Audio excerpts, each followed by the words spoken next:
Hello everyone, welcome to all of you in exam Guru. दोस्तों, आज 29 जुलाई को एयरफोर्स का सेकंड शिफ्ट का एग्जाम समाप्त हो चुका है और इस वीडियो में मैं आप सभी लोगों को सेकंड शिफ्ट का कंप्लीट रिव्यू देने वाला हूं। दोस्तों, आज का पेपर का लेवल कैसा था, प्लस सेकंड शिफ्ट में लोगों के अटेम्प्ट कितने हुए हैं, और साथ में दोस्तों अगर आपने आगे आने वाले शिफ्टों में एग्जाम देना है तो कौन कौन से टॉपिक पर आपको ज़्यादा फोकस करना चाहिए, ये सारी चीज़ें इस वीडियो में डिस्कस करूँगा। सो वीडियो को लास्ट तक जरूर देखिए।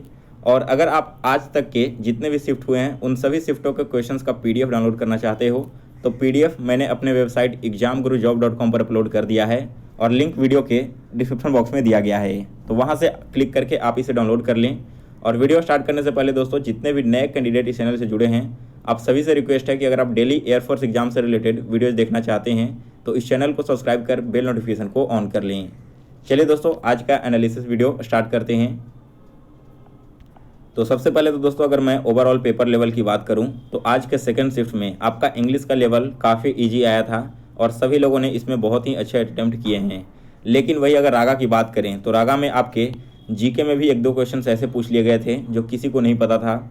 इसके अलावा आपके मैथ्स काफ़ी कैलकुलेटिव पूछे गए हैं। यहाँ पर दोस्तों मैथ्स का मैंने एक क्वेश्चन इंक्लूड किया है और आप उसे देखकर खुद अंदाज़ा लगा सकते हो कि कितना टाइम कंज्यूमिंग क्वेश्चन आज आपके रागा पेपर में पूछे गए थे। तो चलिए सबसे पहले इंग्लिश के क्वेश्चन देख लेते हैं। इंग्लिश में आपका एक क्वेश्चन पूछा गया था कि गैदर का सिनोनिम क्या होगा, यानी कि सिमिलर वर्ड क्या होगा। तो गैदर का मतलब होता है दोस्तों किसी भी चीज़ को जमा करना, उसे कलेक्ट करना। इसके सिनोनिम हो जाएंगे कलेक्ट, और आपके जो ऑप्शंस में दिए गए थे वो था अमास। तो जिन लोगों ने भी इस ऑप्शन को टिक आउट किया है आपका आंसर बिल्कुल करेक्ट है। इसके बाद सेकंड क्वेश्चन पूछा गया था कि एंटोनिम ऑफ रिलक्टेंट, रिलक्टेंट का एंटोनिम यानी कि अपोजिट वर्ड क्या होगा। दोस्तों इसका मतलब क्या होता है, रिलक्टेंट का मतलब होता है अनिच्छुक व्यक्ति, यानी कि जिसे इच्छा ना हो। तो इसके अपोजिट हो जाएंगे विलिंगनेस, यानी कि जो कि इच्छुक व्यक्ति हो, या फिर बोल्ड।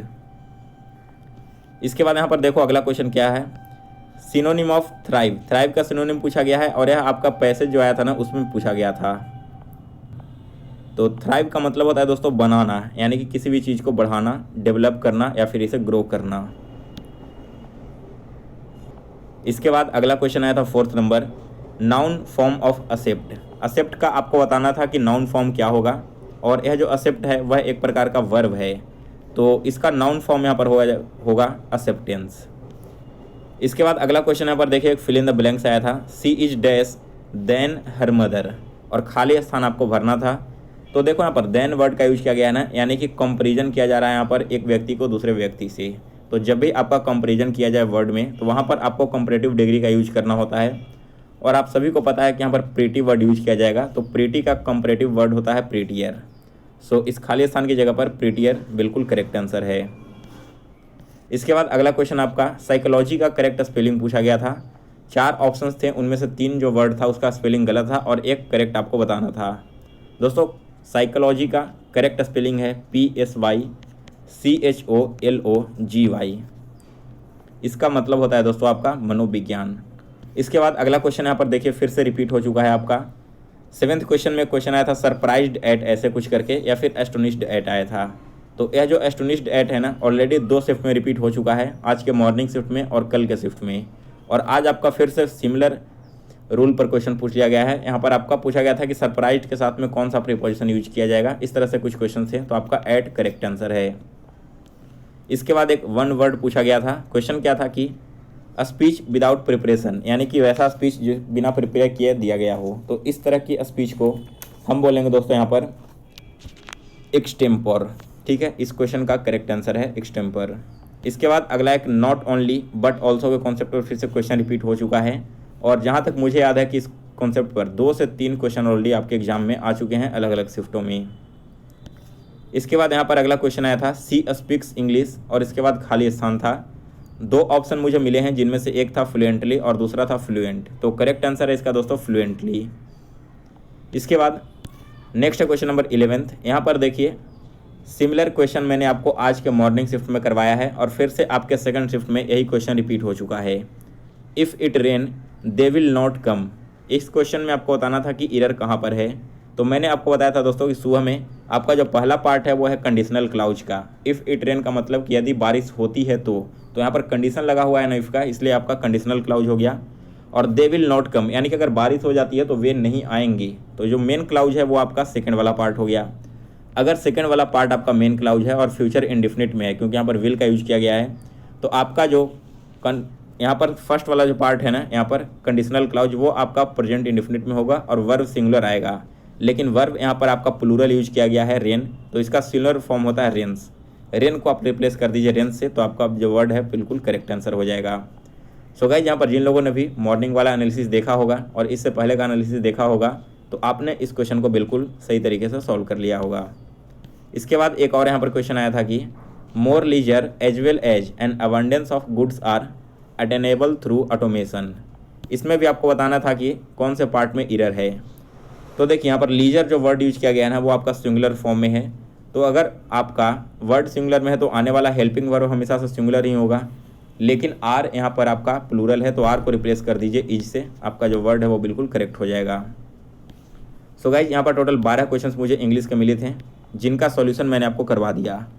अब चलिए देखते हैं जीके में क्या क्या क्वेश्चन पूछे गए थे। तो जीके का सबसे पहला क्वेश्चन आया था कि केरल के कैपिटल कहाँ है। तो दोस्तों, केरल का कैपिटल सभी को पता होगा, बहुत ही ईजी क्वेश्चन था, तिरुवनंतपुरम।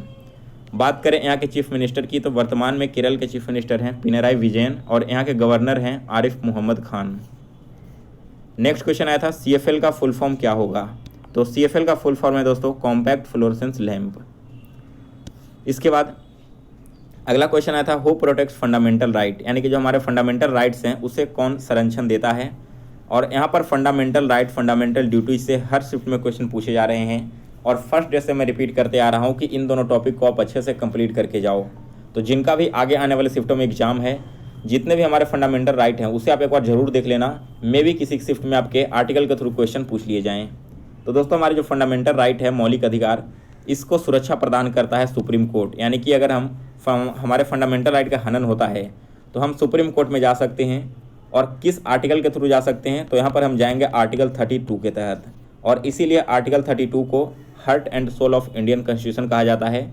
और यह जो कोट है heart and soul of Indian constitution, ये VR अम्बेडकर के द्वारा दिया गया था। तो यह जो क्वेश्चन है वो भी काफ़ी इंपॉर्टेंट क्वेश्चन है और कई बार मेरे साथ एग्जाम में क्वेश्चन पूछ लिया गया है। इसके बाद अगला क्वेश्चन यहाँ पर फिर से देखो, G7 शिखर सम्मेलन 2021 कहाँ में आयोजित हुआ। तो यह हुआ था कॉर्नवाल में। और कल या फिर परसों के शिफ्ट में पूछा गया था कि जो 2022 में G7 शिखर सम्मेलन हुआ है, इसका आयोजन कहाँ पर हुआ था और भारत की ओर से इसमें किसने भाग लिया। तो इसका आयोजन जर्मनी में हुआ था और वहाँ पर भाग लिया था नरेंद्र मोदी ने। तो बहुत सारे कैंडिडेट ने आज 2021 को 2022 समझकर फिर से जर्मनी ऑप्शन को टिक आउट करके चलाया है। इसके बाद अगला क्वेश्चन देखो, काफ़ी कन्फ्यूजिंग क्वेश्चन था और शायद ही किसी को पता होगा यह question. Which grand is called Rowland Garros. Rowland Garros किस ग्रैंड को कहा जाता है। तो यह कहा जाता है दोस्तों फ्रेंच ओपन टूर्नामेंट को। यहाँ पर देखो, अगर बात हो रही है फ्रेंच ओपन 2022 की, तो आपको पता होना चाहिए कि 2022 में फ्रेंच ओपन में मेंस टाइटल खिताब जीता है राफेल नडाल ने और यहाँ पर वुमेंस टाइटल का खिताब जीती है एगा स्वीटेक ने। इसके बाद देखो एक और क्वेश्चन यहाँ पर है, मुझे अभी तक कंफर्म नहीं हो पाया कि क्वेश्चन पूछा गया है या फिर नहीं, लेकिन कुछ बच्चों ने कमेंट्स किए थे इसलिए मैं क्वेश्चन लेकर आया हूँ। मे भी यहाँ पर क्वेश्चन पूछा गया होगा क्योंकि ऑलरेडी तराइन का युद्ध से 2 दिनों में अलग अलग शिफ्टों में क्वेश्चन पूछे जा चुके थे। तो इस बार क्वेश्चन क्या था कि तराइन का युद्ध किसके बीच में हुआ था। दोस्तों, यह युद्ध हुआ था पृथ्वीराज चौहान और मोहम्मद गौरी के बीच में। और इससे पहले 2 अलग अलग शिफ्टों में तराइन का पहला युद्ध कब हुआ और तराइन का दूसरा युद्ध कब हुआ, ये दोनों पूछा गया था। तो पहला युद्ध हुआ था 1191 में और दूसरा युद्ध हुआ था 1192 ईस्वी में। इसके बाद एक डोल्ड्रम एरिया से रिलेटेड कुछ क्वेश्चन आया था जो कि पूरा नहीं मिल पाया है। तो अगर आपको क्वेश्चन याद है तो आप हमें कमेंट करके बता देना। इसके बाद देखो मैथ्स का आपका कौन सा क्वेश्चन पूछा गया था जो कि काफ़ी लेंदी था। क्वेश्चन में देखो दोस्तों, मुझे एग्जैक्ट डेटा नहीं मिल पाया है, लेकिन क्वेश्चन का पैटर्न क्या था वो मुझे पता चल गया। तो इसी पैटर्न पर मैंने एक यहाँ पर क्वेश्चन तैयार कर दिया है। क्वेश्चन क्या था कि एक बल्लेबाज अपनी 12वीं पारी में 63 रन बनाता है, जिसके कारण उसका औसत 2 रन बढ़ जाता है। 12वीं पारी के बाद उसका नया औसत क्या होगा। ठीक है, एक बैट्समैन है जो कि टोटल 12th इनिंग मैच खेलता है और 12th इनिंग में उसके 63 रन बनते हैं। इससे जो उसका एवरेज था 11 इनिंग तक, वो 12वें इनिंग में 2 ज़्यादा हो जाता है। तो आपको बताना है कि 12वें इनिंग में उसका औसत क्या होगा।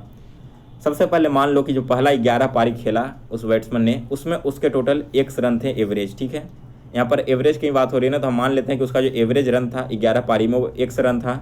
तो टोटल उसने कितने रन बनाए होंगे 11 पारी में, 11 गुना x, क्योंकि एवरेज कैसे निकलता है, जो आपका एवरेज है और जितना आपने उसका आउटकम है, यानी कि टोटल 11 पारी है और जो आपका एवरेज है उससे यहाँ पर मल्टीप्लाई कर दोगे तो टोटल रन निकल कर आ जाएगा। अब सेकंड कंडीशन क्या कह रहा है कि अगर वो 12वीं पारी खेलता है तो 63 रन और एक्स्ट्रा बनाता है। दैट मीन्स कि 11 एक्स्ट्रा रन वो ऑलरेडी 11 पारी में बना चुका है। 12वीं पारी जब खेलेगा तो उसके रन कितने हो जाएंगे, 11x + 63 है। और उसका नया औसत क्या हो जा रहा है, 11 पारी तक उसका औसत x था, 12वीं पारी में औसत 2 बढ़ जाता है, यानी कि x + 2 हो जा रहा है।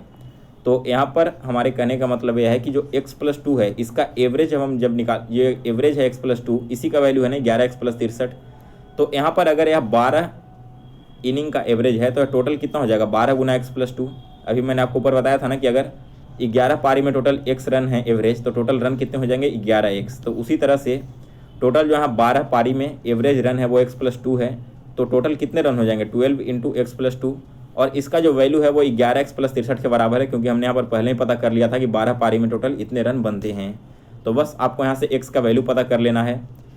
यहाँ क्या हो जाएगा, 12x + 24, क्योंकि 12 से x और 2 दोनों में मल्टीप्लाई होगा, = 11x + 63। 12x में से 11x घटेगा तो बचेगा x, और 63 में से 24 घटेगा तो बचेगा 39।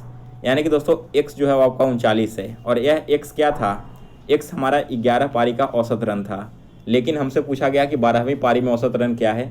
तो यहाँ पर 11 तो आपके ऑलरेडी 11 पारी में हो चुके हैं, सॉरी 11 नहीं, यहाँ पर कितने हुए थे, 39 हो चुके थे। और 12वीं पारी में आपके 2 एवरेज और इंक्रीज कर जाते हैं, दैट मीन्स कि 39 + 2 क्या हो जाएगा, 41 रन उसके एवरेज हो जाएंगे 12th इनिंग में। तो इस तरह से दोस्तों आपको इस क्वेश्चन को सॉल्व करना था, और आपने देखा कि कितना ज़्यादा इसका प्रोसेस चला तब जाकर क्वेश्चन सॉल्व हुआ। बाकी के जो भी मैथ्स एंड रीजनिंग के क्वेश्चन हैं अभी तक मुझे मिले नहीं हैं। आप लोग भी क्वेश्चन को कमेंट नहीं करते हो, जो भी आपके मैथ्स एंड रीजनिंग के क्वेश्चन याद हैं, एटलीस्ट किस पैटर्न के क्वेश्चन थे वो भी कमेंट कर देना, तो मैं उस बेसिस पे क्वेश्चन तैयार करके आप सभी के लिए उपलब्ध करवा दूंगा। बाकी के जो भी क्वेश्चंस मुझे मिलते हैं तो अगले शिफ्ट में करवा दूंगा। साथ ही दोस्तों अगर आप थर्ड शिफ्ट का एनालिसिस देखना चाहते हो तो चैनल को जरूर सब्सक्राइब कर लें। मिलते हैं फिर से नेक्स्ट वीडियो में। वीडियो पसंद आया हो तो लाइक और शेयर करें।